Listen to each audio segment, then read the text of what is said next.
unlocking your world of creativity with best-selling author and brand innovator, Mark Stinson. This episode is brought to you by White Cloud Coffee Roasters, where every bean tells a story of adventure. Visit whitecloudcoffee.com and use the code CREATIVITY. Welcome back, friends, to our podcast, Your World of Creativity. And we're continuing our around the world journeys to talk to creative practitioners everywhere about how they get inspired, but also how they organize those ideas and then ultimately find the connections and the confidence to launch their work out into the world. And I'm so happy to have as my guest today, Kay Smith-Blum. She's an author whose journey has taken her from fashion to education, leadership, and now to award-winning historical fiction. We're going to have a great conversation. Kay, welcome to the show. Thanks so much for having me, Mark. It's so exciting to hear about your book, this mid-century realities of leaking radioactive waste tanks, Hanford Nuclear Site. It has all the history and suspense, but also this kind of human impact that we like in storytelling. And congrats on all the awards that you're getting. This debut novel is called Tangles.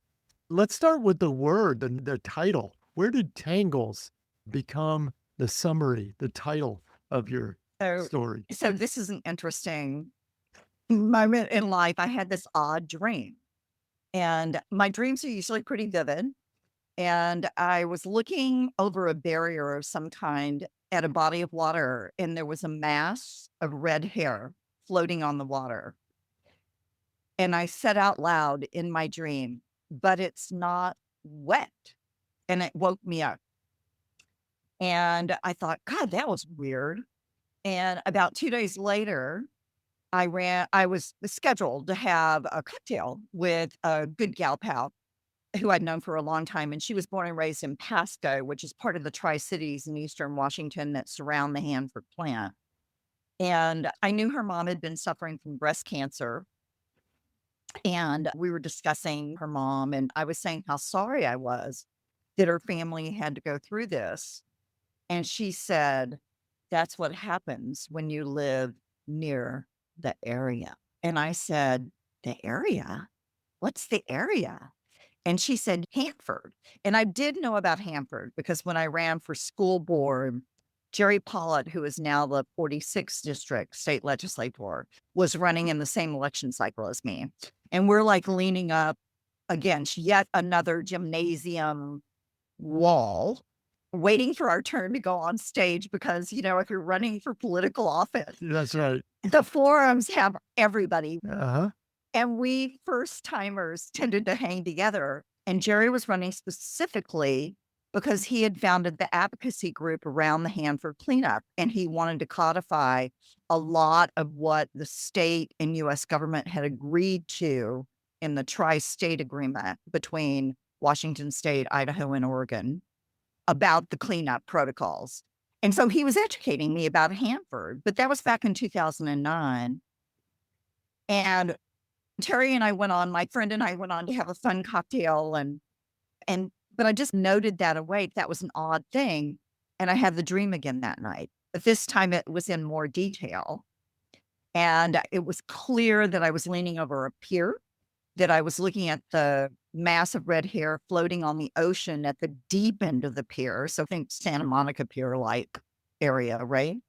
And when I woke up, I wrote it all down in my dream journal that a poet friend of mine had encouraged me to keep when I first started writing in 2015.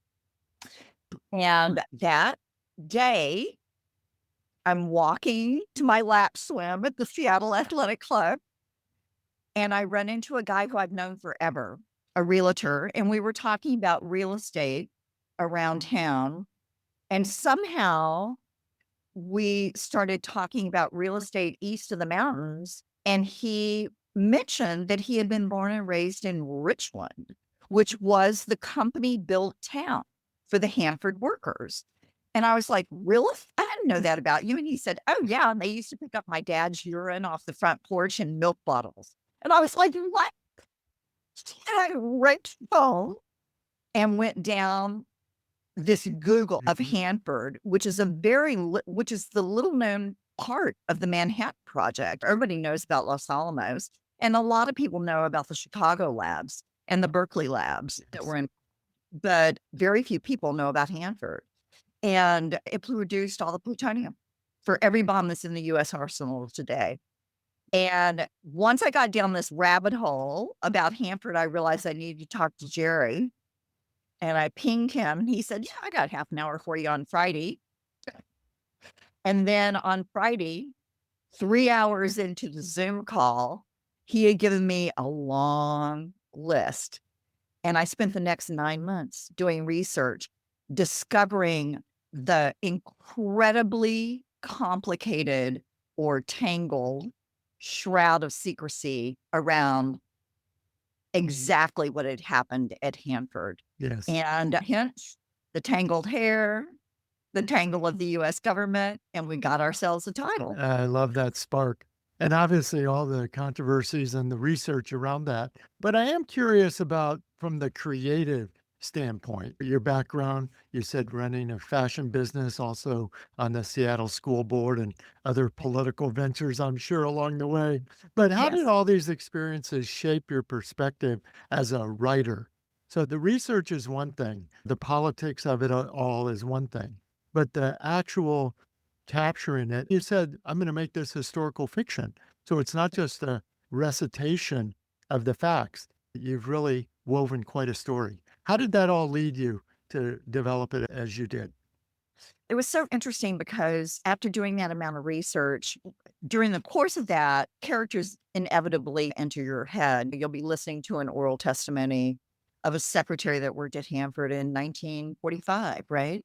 And everything was classified about Hanford until the 1990s. People don't understand how long the government kept everything a secret. And of course, you understand that during the World War, but that was a real dilemma for me to try to understand during the course of my research why, after the war, when everybody knew Hanford was responsible for producing the fuel for the bombs, why, after the war, there wasn't a greater attempt to not just protect the workers from radiation poisoning, but to protect the broader population because they had released thousands of curies because production began on plutonium in 1944.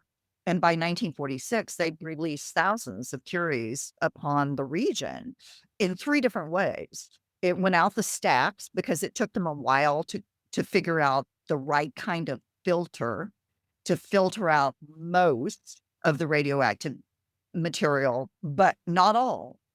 And so they were releasing out of the stacks, and that went whichever way the wind blew, including creating hotspots if there were storms going on in a variety of areas. And it went for hundreds of miles, right? Then each reactor had a pipe underneath the cooling ponds for the control rods. And that literally, once the effluent cooled, was flushed down the pipe directly into the bed of the Columbia River. And then the third thing was the more solid of the radioactive waste, kind of sludge, think, they initially threw into open pit.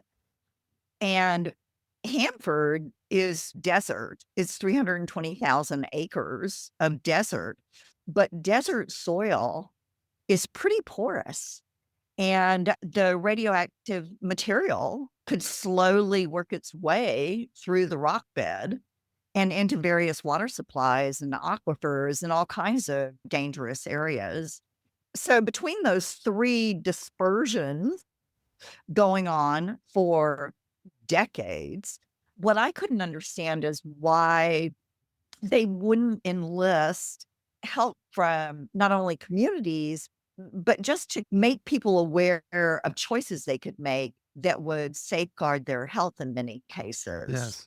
So that was a huge dilemma. And I decided that it was a dilemma that I wanted the reader to sort through for themselves. What would they have done? I wanted the reader to start to question that. And fiction gave me the opportunity for that, whereas most nonfiction kind of presents the facts, but almost every nonfiction author comes to the table, I think, with an opinion about this issue. Otherwise, they wouldn't have written the book. Exactly. I'm curious how you maybe found that balance. Historical accuracy, you need to be factual. You don't want to necessarily insert too much opinion. And yet, you want to have mystery and suspense and this narrative drive. What were some of the challenges you felt like you faced in weaving fact with fiction? So I think as a historical fiction author, you're making a promise to the reader. I'm going to talk to you about a historical time, and you're going to learn about this time through my word. And I think the inferred promise is you're not going to make stuff up, Mm. other than possibly the dialogue that somebody was famous may or may not have said, but it's based on Yes. your research about that person and what their mindset was at the time, or fictional characters that you're using to tell the story, right? But literally, I made a decision very early on because I felt like I had that responsibility to the reader, not to give them information that could be challenged. I decided that everything in the book that happened to my characters would be based on a real event. Or if my characters referred to, say, a scientific experiment that had been done either at the University of Washington or the Berkeley labs in California, that it had to be based on something that actually happened, right? And what I've heard over and over from readers is, I couldn't believe that happened. So I looked it up and oh my God, it did. Sure enough. And I think that is so gratifying for me as a fiction author that folks cared enough about what I was saying in the narrative to find out if it was in fact true. And when they did find out it was true, that spurred them to ask further questions, which was really my goal. Because as widely read as nonfiction is, it's nowhere near as read as fiction. And I wanted to reach as many people as possible, as many readers as possible with this story. And I think that's happening. And that's interesting as a driver for the genre, that reaching people with the story is also part of the why you selected fiction over just nonfiction. Exactly. I'd love I to really explore got more that. about your creative process. I love when I read that you were a sunrise writer and you I referenced your am. lap pool rituals and working in gardens and things like this. Why is that important to your process? I find my best ideas come sometimes right after a dream or just early in the morning. I'm fresh. I go into my room and close the door. My husband knows to stay out of my hair. And I just try to write. And I typically do get up with the sun. And that is no matter what time it's rising year round. And I try to write for at least 2 hours, if not 3. And sometimes that entails editing something I've written the day before or whatever, but I'm pretty disciplined about that. And even when I'm on the road, I'll make sure that I get up in time to at least spend 45 minutes to an hour on whatever my work in progress is. And that's proven to be something that really centers me as a writer. And then the lapsoming and the gardening comes in really handy because invariably, whatever you're working on as a writer, you always leave a little bit open ended at the end of your writing time during any given day. And so then I'll find myself swimming laps at an athletic club, or in the summer, I might swim in outdoor pools and just let my mind wander because swimming laps is very therapeutic. And I let my mind wander, and almost always I'll solve a problem that I've been struggling with. And the same thing happens in the garden. Weeding is very zen. Yeah, working hard, Smart. accomplishing nothing. Yeah, it's just working it. Yes. That's Yeah. right. And nothing just sparks when you let your mind just relax. And so that kind of tandem morning afternoon regimen has worked really well for me. It obviously worked well in putting this book together. And I was thinking about all the awards and recognition. Congratulations on that. Best Thank you. historical mystery suspense, best debut fiction, best regional fiction in the West, all a book of the year by the Literary Global Book Awards. Yeah, it must be very gratifying. It is. I've won the cross genre category in a couple of awards, and most recently, I've been winning honors for best literary fiction across all genres in the West. And that's just so great because, for instance, I was doing a book signing at Barnes& and Noble in Woodinville this past weekend, and I would invariably ask people who walked up to the table, "What genre do you like to read?" And they'll start to tick off things that they enjoy, and I'm like, "You're in luck. Every single one of those things is in my book, even the ghosts." So there's a Yes. little magic realism in there too. Love that. And they are so thrilled to find something that crosses all those genres, and I find that almost as many men as women read the Sure. story, Sure. and I love it when I have all-male book clubs. They enjoy the tale. And again, I've really, because a lot of male book clubs will read a lot of nonfiction, and so I feel like that's a great test for how well I did on the fact. There you go. I love it. Okay, this is probably a good chance for you to let the readers know how to connect with you and how to learn more about your work. Where can we find you on the It's web and social media? Yeah, it's so easy. Just go to my website, kaysmith-blum.com, and all of the links to everywhere the book is available is on the homepage. And if you scroll down to the bottom of the homepage, you'll see how to find me across all the social platforms. It really is easy to find me, and I love hearing from readers. So I hope that your listeners will not hesitate to reach out if they do buy Tangles, check it out of the library, and please request it at your local libraries. I do a lot of library talks, and I'm available for book clubs. I'll put all those links in the show notes so people can find you. I'd love to know too. There's probably listeners out there who have this idea, this book inside them. They have regional stories, they have historical stories they've heard about in their area, and they say, I would love to write a book about this. Thinking about the spark that created for you, but where would you guide them? Where's the first leap that they need to take? Take a class. I took dozens of literary craft classes before I even attempted my first manuscript.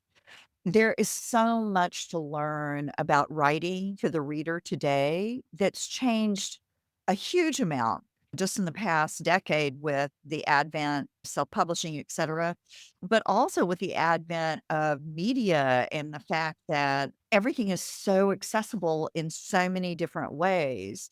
And what I settled on was more of a literary approach to craft that's more character driven.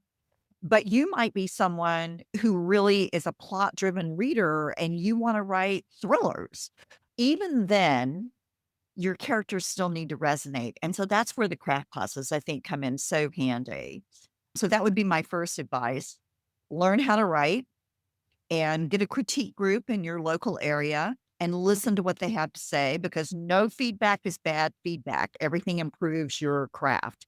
And then the second thing is start to understand that you have to build a community and not just a community of other writers, but a community of readers, avid readers. And whether that means going on social media, which I think it's a necessary evil in some ways. And it doesn't mean you have to be across every platform. Sure. You know, you can pick your spots there, but being present and regular on social media, being involved in your community, whether it's being on a library board, involved in different literary or literacy advocacy groups, whatever it might be, create community because they're the ones who will support your writing and your novel should it come out. Very good. Good advice. My guest has been Kay Smith-Blum. Kay, I can't thank you enough for joining the program. Thanks to you, Mark. It's been great talking with you, and congratulations on the new book. It's called Tangles. I appreciate you having me on. You bet. Listeners, thanks for coming by, and we want to thank our sponsor, White Cloud Coffee. They're fueling creative conversations just like this everywhere, and you can enjoy 10% off your first order at whitecloudcoffee.com. Also, as a thanks for listening, I'd like to offer you a free download of my ebook, Your World of Creativity, where you can hear more stories like Kay's when you visit mark-stinson.com. So come back again for our next episode. As I mentioned, we love this around the world journey. talking to creatives everywhere about their inspiration. As we've heard from Kay today, how the idea gets started, but then how do you pursue it? How do you organize it? How do you find the rituals and habits to produce the work and get our work out into the world? That's what I love about our conversations. So join us next time. And until then, I'm Mark Stinson, and we'll keep unlocking your world of creativity. Bye for now.